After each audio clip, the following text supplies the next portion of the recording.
Zero यानी शून्य, गणित की दुनिया का सबसे स्पेशल और मिस्टीरियस नंबर। वैसे तो शून्य की खोज का क्रेडिट मायंस को जाता है, जिन्होंने 3 BC के करीब जीरो की खोज की थी। लेकिन इन लोगों ने शून्य को कभी भी एक संख्या के रूप में नहीं देखा। इन्होंने शून्य को हमेशा से एक क्वांटिटी के रूप में देखा, जो कि कुछ नहीं को दर्शाता था।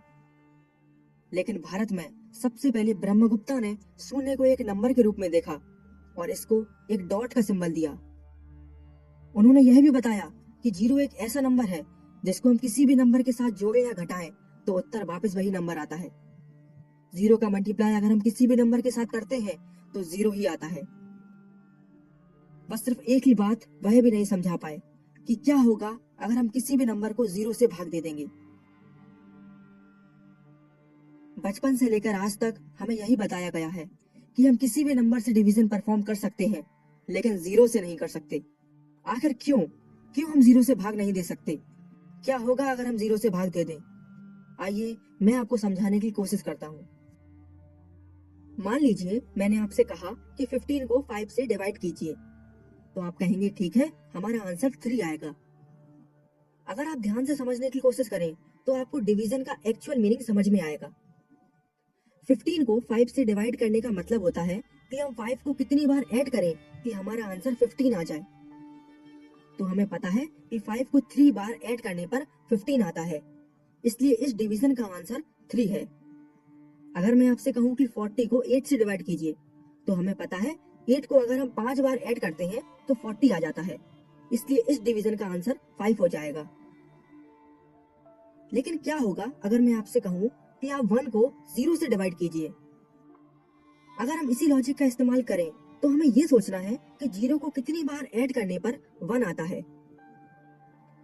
लेकिन एक मिनट, 0 को तो हम चाहे जितनी बार भी ऐड कर लें, हमारा आंसर तो हमेशा 0 ही आएगा। 1 कैसे आ सकता है? एब्सोल्युटली राइट, 1 कभी भी नहीं आ सकता। 0 को आप कितनी बार भी 0 में ऐड कर लीजिए, आपका आंसर हमेशा 0 ही आएगा। इसलिए हमेशा से हमें ये सिखाया गया है कि डिवीजन बाय 0 इज अनडिफाइंड। मैं इसी चीज को एक प्रैक्टिकल एग्जाम्पल से समझाना चाहता हूँ, प्लीज समझने की कोशिश कीजिएगा। मान लीजिए मेरे पास 100 रुपए है जिसको मुझे 5 लोगों में इक्वली डिवाइड करना है। तो मैं कैसे करूंगा? सिंपल है, मैं हर एक को 20-20 रुपए दे दूंगा और इस तरीके से मेरा डिवीजन हो जाएगा। अगर मुझे 100 रुपए को 2 लोगों में बांटना होता तो मैं हर एक को 50-50 रुपए दे देता। लेकिन क्या होगा अगर मुझे 100 रुपए को 0 लोगों में बांटना हो? 0 का मतलब कोई भी नहीं, यानी अगर कोई पर्सन है ही नहीं पैसे लेने वाला, तो मैं पैसे किसको दूंगा? इस केस में पैसों का डिवीजन कैसे होगा? तो इसका आंसर है बिल्कुल नहीं होगा। मुझे उम्मीद है आप कलेक्ट कर पा रहे हैं मैं आपको क्या समझाना चाहता हूँ। 100 रुपए को 0 लोगों में डिवाइड करना है तो ये डिवीजन कभी पॉसिबल होगा ही नहीं, यानी ये अनडिफाइंड है।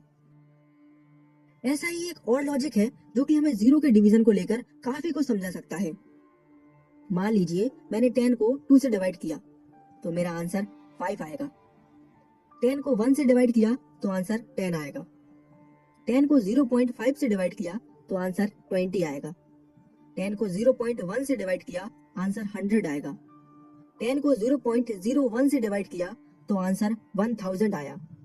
और ऐसे ही मैं डिनोमिनेटर को स्मॉल करता चला गया।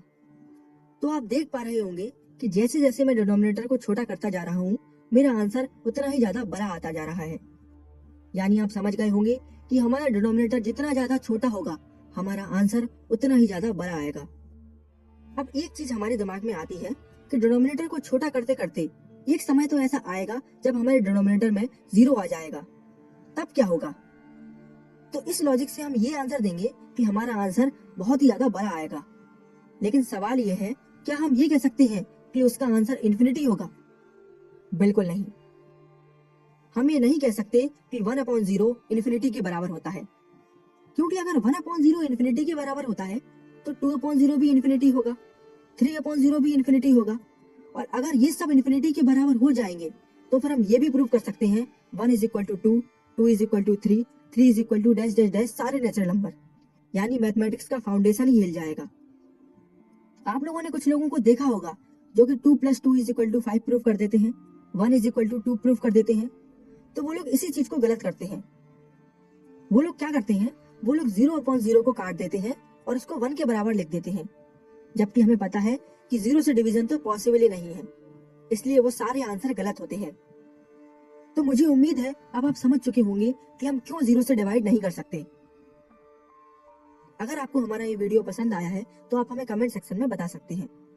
Thank you for watching.